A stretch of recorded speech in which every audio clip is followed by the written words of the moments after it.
Assalamu alaikum. Welcome you all in today's lecture. Here we will discuss the division of complex numbers.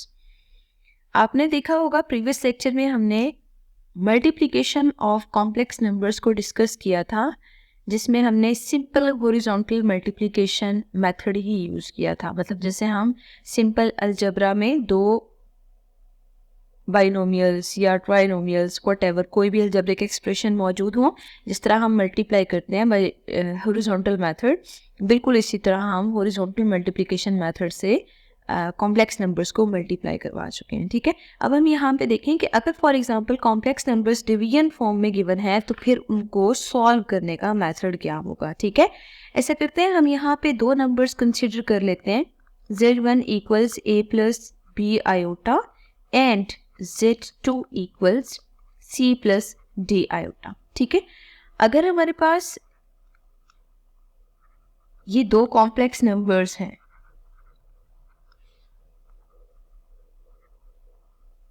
Then हम z1 divided by z2 को define करते हैं। यहाँ पे values put करें, a plus B iota divided by c plus D iota. ठीक है, अब आपने याद रखना है कि जब भी हमने दो कॉम्प्लेक्स नंबर्स को डिवाइड करना है तो हमेशा ये जो आयोटा वाली टर्म है ना, अगर ये डिनोमिनेटर में आ रही है तो इसको हमने किसी मेथड से एलिमिनेट करना है डिनोमिनेटर से।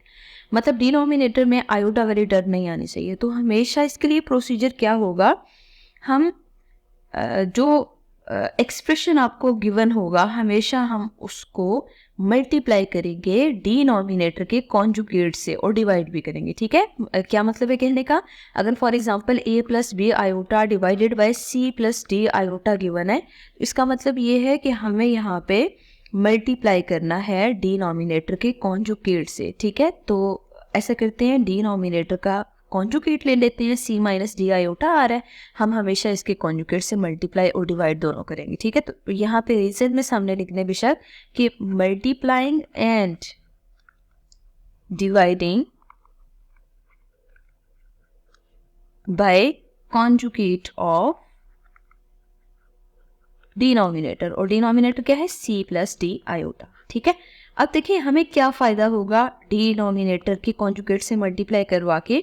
अगर आप डिनोमिनेटर में देखें तो दोनों डिनोमिनेटर आपस में मल्टीप्लाई हो जाएंगे, सिमिलरली दोनों न्यूमरेटर्स आपस में मल्टीप्लाई हो जाएंगे। ठीक है, अब आप इन दोनों टर्म्स को याद रखिएगा, हम नेक्स्ट इन्हीं दोनों की मल्टीप्लिकेशन करते हैं। तो हमें न्यूमरेटर में a प्लस बी आयोटा और c माइनस डी आयोटा को मल्टीप्लाई करना है। ठीक है, और डिनोमिनेटर में हमें c plus D iota and c minus D iota को मल्टीप्लाई करना है।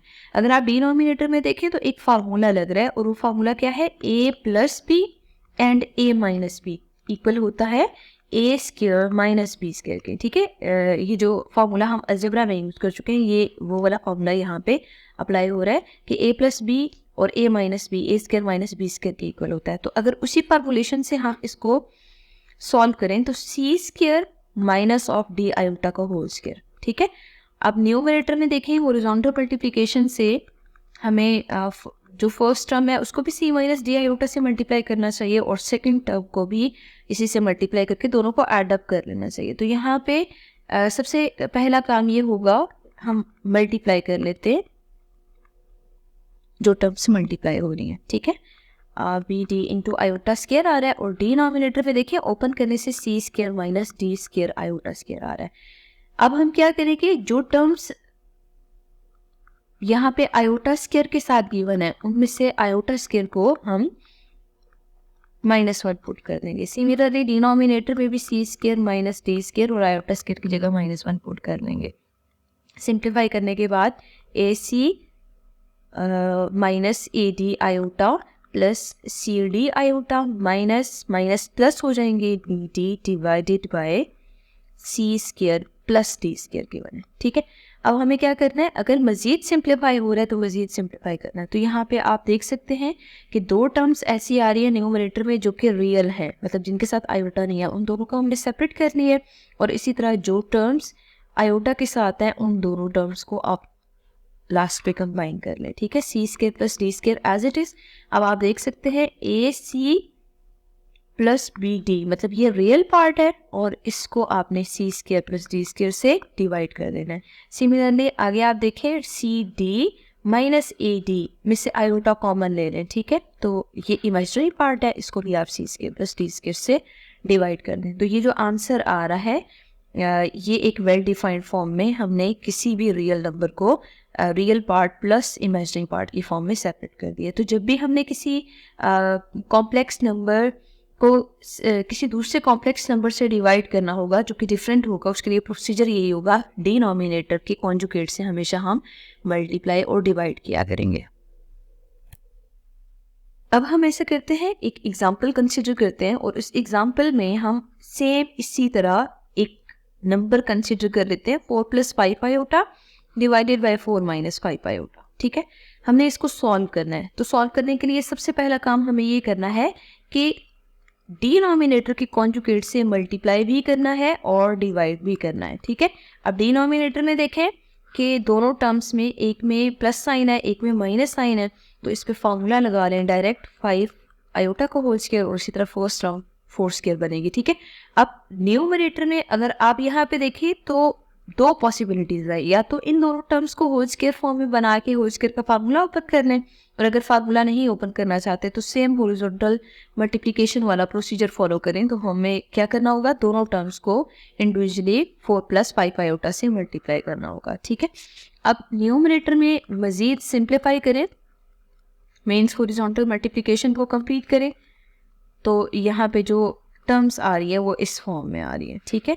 और डिनोमिनेटर में 4 स्क्वायर 16 और 5 स्क्वायर 25 और 7 आयोटा स्क्वायर आ जाएगा, ठीक है।